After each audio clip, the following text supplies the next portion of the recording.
digestive system. Yay! This is your notebook that you have that you set up, and we're going to start by looking at our first digestion guy.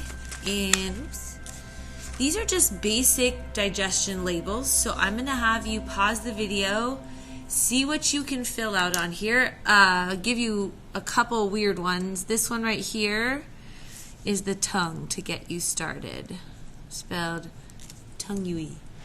And see if you know what any of these items are. So pause now. All right, so as you look through something like this, just do this, you would see these little guys in your mouth are salivary glands. They release fluids, including a chemical called amylase that helps you break your food down. Tongue. Once you swallow, there's two airways. You do not want your food to go down the trachea. So we have this little flap here from last unit called the epiglottis when we were doing the lungs. As we swallow, a reflex action stops us from breathing. The soft palate is raised to prevent food from backing up into the nose. An elastic flap behind the root of the tongue, called the epiglottis, bends backwards to close off the larynx, the air passage to the lungs. And it closes when you swallow. And if you try swallowing right now, you can almost feel this thing close your airway off. You have a flattened tube, like a toothpaste tube, called your esophagus, which food will get pushed down there. If you've ever swallowed a Dorito sideways or a vitamin sideways or a pill sideways, you can feel that it hurts going through this because it's pushing a little bit on the tissues. You have a little circle right here called your cardiac sphincter. It's a muscle, and as soon as that chip or vitamin gets through that muscle, it doesn't hurt anymore because it drops into this big space, which is your stomach. The mouthful is steered safely into the esophagus, a muscular tube with a lining very like skin. Waves of contractions pass along its walls, propelling the contents with such force that you could drink standing on your head. These contractions, called peristalsis, are the start of an ever-rolling conveyor belt that carries food and drink through the entire process of digestion. The mouthful of food, or bolus, is squeezed down the esophagus, a journey of only 3 seconds. This is the gateway to the stomach, a valve at the bottom of the esophagus. Beyond is the inside of a muscular bag, about the size and shape of a boxing glove. The stomach is a food processor. From here, we're going to go through our second circle muscle called the pyloric sphincter, and it's like a circle like this, so it'll let food in and then reclose. This is where we get into the small intestine. So this is the small intestine, small intestine. Peristalsis continues its conveyor belt roll, moving the chyme out of the stomach through this tiny non-return valve. Each contraction forces less than a teaspoonful of chyme on into the top of the small intestine, the duodenum. And if you were to look inside of the small intestine, you'd see these little wiggly bumps inside, which I'll show you in a second. There are juices that get squirted in right here from the liver. The liver makes bile. Bile helps you break fat down. And from the gallbladder. So liver makes bile, and the gallbladder right here squirts it into the small intestine right here. So this whole little space called the duodenum is where all this juice gets squirted in. Similarly, the pancreas is squirting in acid as well. The pancreas is part digestive because it secretes digestive acids. It's also part of the endocrine system, which we've talked about with diabetes because it makes insulin, the hormone. Small intestine is where most of your food gets absorbed. And then finally, it's going to move into the large intestine, which goes up, over, and down. There's this little extra flap of tissue in the large intestine that you do not actually need anymore. So the food has to go from the small to the large.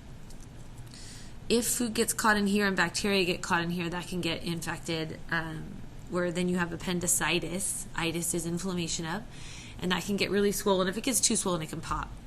Anyway, your food then at this point is nutrients are gone. Those are all absorbed into the bloodstream. And we just have kind of the leftover stuff, but it's watery. And your large intestine's main job is to absorb water. So it goes up, the food goes over, the leftover food called bolus goes down, ascending, transverse, and descending colon. And then once it gets to here, usually the water's all been absorbed, unless you're sick and it goes through there really fast and it will come out watery, which I'm sure we've all experienced. The rectum is a storage unit, and then of course your exit. And there are two muscles here. They're also those same circle muscles, sphincter muscles, and one of them lets you know that you have to go, and the other one allows you to hold it until it's the right time to go. All right, so you should have had this filled out, your simple guess first paper, and we're going to talk a little bit about food. There's two types of ways that we digest food. There's chemical, with like chemicals that are acidic that break the food down, and mechanical. Mechanical is like what you're doing with your teeth. You're chewing it into pieces. Your stomach actually does that. It chews it up into pieces. What do we eat? Well, water's important. Basically, all the reactions in your body require water. And I don't know if you remember some of the food groups. We've talked about my favorite, the lipids. This is just fats and oils. And when you eat them, you get this big bubble of fat, and you make a chemical called bile that breaks it into little bubbles of fat that are digestible. So bile emulsifies fat. We eat protein. If you are working out and trying to get bigger muscles, you should eat more protein. We take pieces of this and create our own proteins from that, and of course the directions are our DNA. So DNA codes for making proteins. So if you eat protein, you get the raw materials that the DNA needs to make the proteins that you need. Their proteins are made with the same molecules, like the same Lego bricks. We just need our proteins to be in the structure that we need them in. And I don't know if you remember this from earlier this year, but proteins are simply long chains of amine O's. These are amino acids. How do you get it? Things like meat, eggs, nuts, and beans, but a lot of meats, chicken, eggs. Carbs. We definitely eat carbohydrate. Carbs are my favorite. They give you lots of long-term energy. Bread is a big one, rice, pasta. And then you do need vitamins and minerals. We talked about this at the beginning of the year, so I'm going kind of fast. Some of the minerals that you would eat are salt. Iron is a metal. You get that, and you need that in order for your little red blood cells to deliver oxygen. Calcium. So certain foods have these things in them. For vitamins, in the beginning of the year, we talked a little bit about vitamin K. Vitamin K is mostly made by bacteria in your gut, and it helps you clot your blood. It's part of the clotting factor. Vitamin C, you definitely need that. That helps you absorb the iron that you eat. Vitamin D, you can't get the calcium you need without vitamin D. It helps you absorb calcium. At the beginning of the year, you guys did reports. A lack of this can be a factor in a lot of different immune disorders, like autoimmune disorders like lupus. Okay, so we're done with that. We are now going to go through what's happening at each place, and I'll be filling this in as we go. So for each of these, you're going to be saying if it's chemical or mechanical or both, any chemicals that you know are in that, and what they do. So we have the mouth, dropping down to the esophagus, dropping down to the stomach. Your food spends about 10 seconds in the esophagus, down this tube. This is when you swallow something, you can feel it, and it has to get through that little sphincter right there into the stomach. From there, we're going to go into the small intestine, and the small intestine gets juices made by the liver that's stored in the gallbladder. Those come in, and the pancreas. So these three are kind of like helper organs in the small intestine: liver, gallbladder, pancreas. Then we get to the large intestine, and then the storage and the exit. So mouth is definitely mechanical because you're chewing, but it's also chemical. You've got a chemical called amylase. It is an enzyme. All enzymes end in ASE, and it helps you break down carbs. So some of your digestion starts in your mouth. 3 pairs of salivary glands produce 2 pints of saliva every day. It pours through miniature fountains from under the tongue.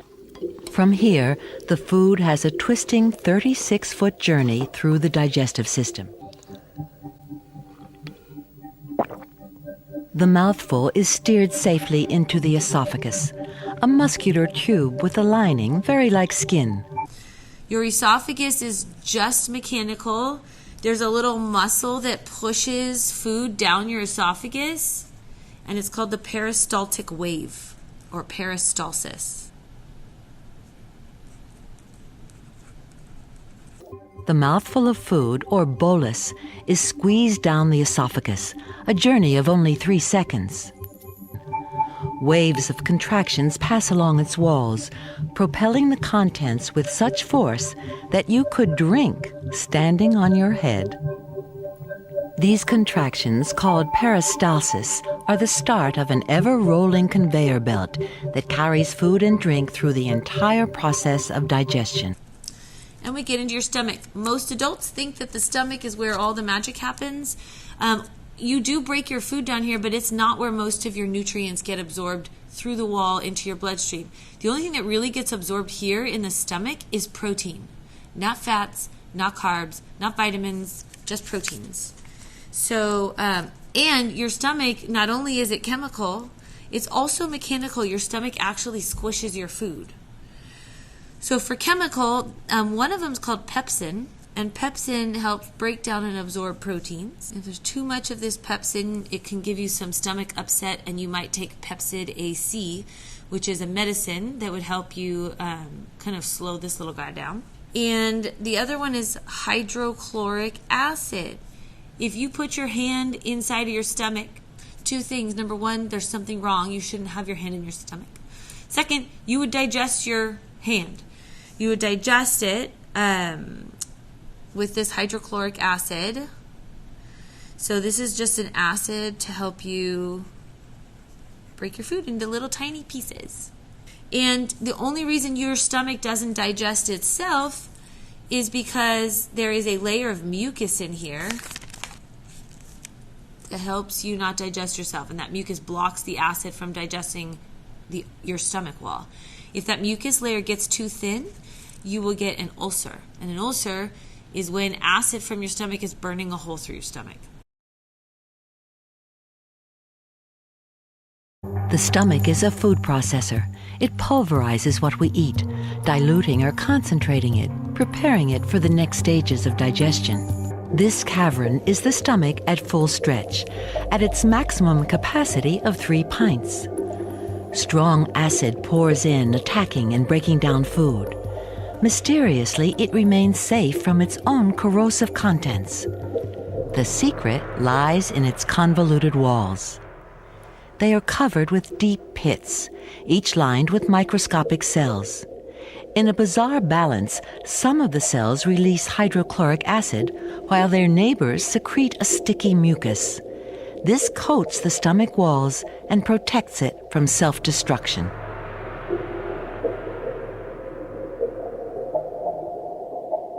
The corrosive gastric juice also contains an enzyme called pepsin.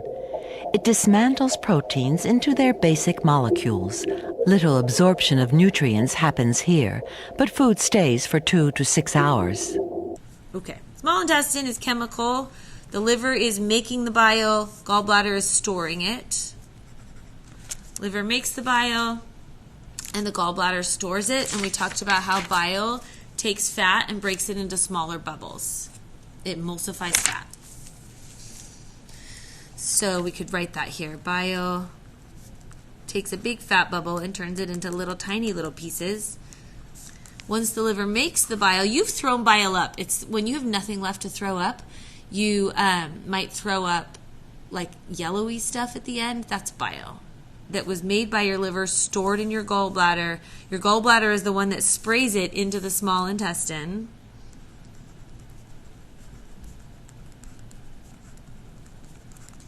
At Hotel Cell, this is going to be a ride where you're on, it's like a water ride where you're on one of those rafts where everyone's holding on, and you'll, when you get into the small intestine, you're going to go through a river of yellow water, which will be bile from the gallbladder, and another river of green acid water that'll be from the pancreas, and you just get sprayed by that. I haven't figured out exactly what I'm going to do yet because I don't want to get sued. So in your small intestines, there are lots of enzymes, there's lots of acids. All of that is breaking down your food. This is where most digestion happens and most absorption. That's a test question.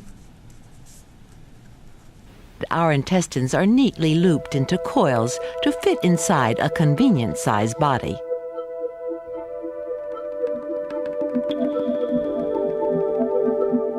Peristalsis continues its conveyor belt roll, moving the chyme out of the stomach through this tiny non-return valve. Each contraction forces less than a teaspoonful of chyme on into the top of the small intestine, the duodenum. Here, the inner surface of the gut changes to a moist, velvety lining. It's specially designed to absorb the broken down constituents of food.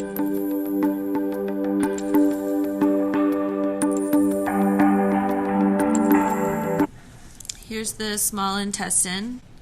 It's broken into three parts: the duodenum, the jejunum, and the ileum, which makes sense because it's down by your hips. This part right here, if we were to zoom into one of these little tubes, there are all these little lines, like bumps on these. And on those bigger, like those bumps, are little bumps. And those little bumps are called villi. And that, in one of those little bumps, we zoom in here to one of those, you can see blood vessels that are going to pick the food up. You can also see lymphatic tissue that's absorbing things like fats. In your small intestine, there's a tube with bumps. And on one of those bumps are bumps. And the bumps on the bumps are called villi. I'm going to write it down here. So let's say when we do the pig, you get the small intestine, you cut it, you will notice that the wall has folds in it that allows it to distend. And then you might even see that there's bumps on the bumps. And if I take one of those little bumps, those are called villi. And there's little blood vessels coming into here, picking up all the little food molecules. They're also, of course, delivering oxygen and leaving without oxygen. But your little food molecules go right through the villi wall into your bloodstream, and they're extremely digested at this point. These are little capillaries. These tiny finger-like projections, called villi, increase the area for absorbing nutrients. They give the lining of the small intestine an area 10 times greater than the surface of your skin, enough to carpet a living room.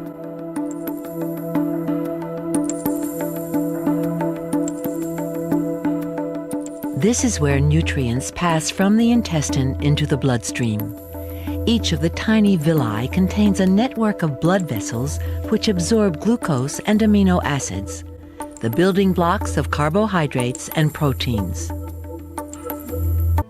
To digest all these different substances, 3 organs packed around the stomach produce a cocktail of digestive juices. The liver, the gallbladder, and the pancreas discharge their chemicals into a single duct. Every day, the liver produces 2 pints of green liquid called bile. As chyme flows into the intestine, bile helps to break up globules of fat and some vitamins so they can be absorbed. they finish the process of breaking down the ingredients of chyme into simpler molecules. Pancreas is this little thing right here. It makes acid and it dumps it into here. That would be the green water that's going to hit you on my water slide ride. Definitely chemical. And hydrochloric acid again. And this helps break down the rest of your types of food. You still have some protein to get broken down in here. Helps break down all your lipids and all your carbs. So all your stuff gets absorbed in the small intestine with the help of chemicals made by the liver, squirted out by the gallbladder, and chemicals made by the pancreas. Finally, large intestine, you are just absorbing water here. That's its main job. It's about 4 feet long in your body. The only reason they call it the large intestine is because the diameter's larger. It's like a fire hose compared to the small intestine, which is like a garden hose. And your small intestine is about 18 feet long inside of your body, which is kind of crazy. The food, stripped of its nutrients, starts the final stage of its journey, a slow trek of 5 feet through the large intestine. This is the setting for the third stage of digestion. Huge numbers of bacteria reside in the large intestine, living on the remains of our digested food.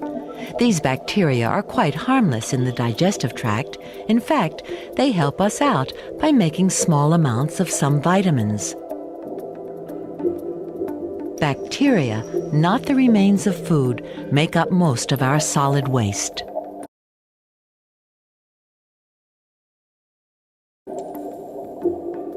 The last component is water, a substance so important that the body is constantly reclaiming it from our waste products. Okay. And then finally, this is just storage and removal. Constantly reclaiming it from our waste products.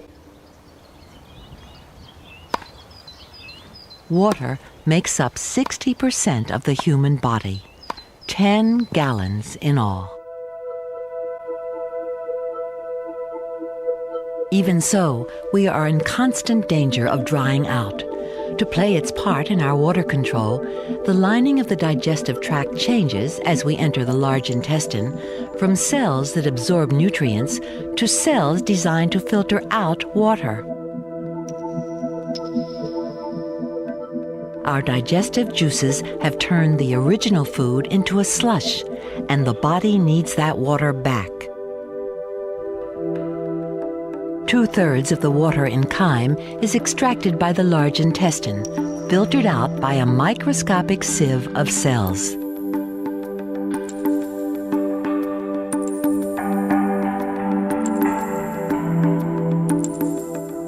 Thousands of blood vessels in the intestine wall soak up 10 pints of water every day.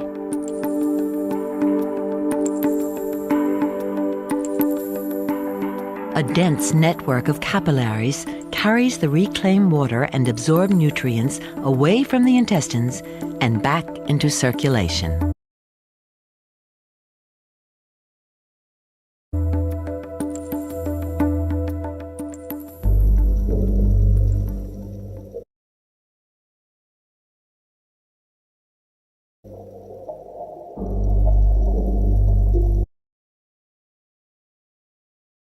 The muscular walls of the large intestine force its contents onward to the rectum, the end of the 30-foot journey through the digestive tract.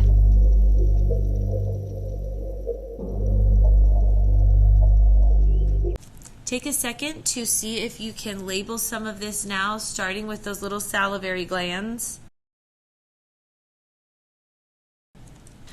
For the large intestine, this is the appendix. Ascending, transverse, and descending colon. So ascending, and another word for large intestine is colon, way shorter to write. Transverse, you've heard of a colonoscopy. They look in this tube to make sure there's no cancerous growths. Descending colon. And I think you should be able to do the rest yourself. When you are done trying to do this, you can work on trying to do this concept map about what organ is doing what. If that's too hard, that's fine. You can also do this.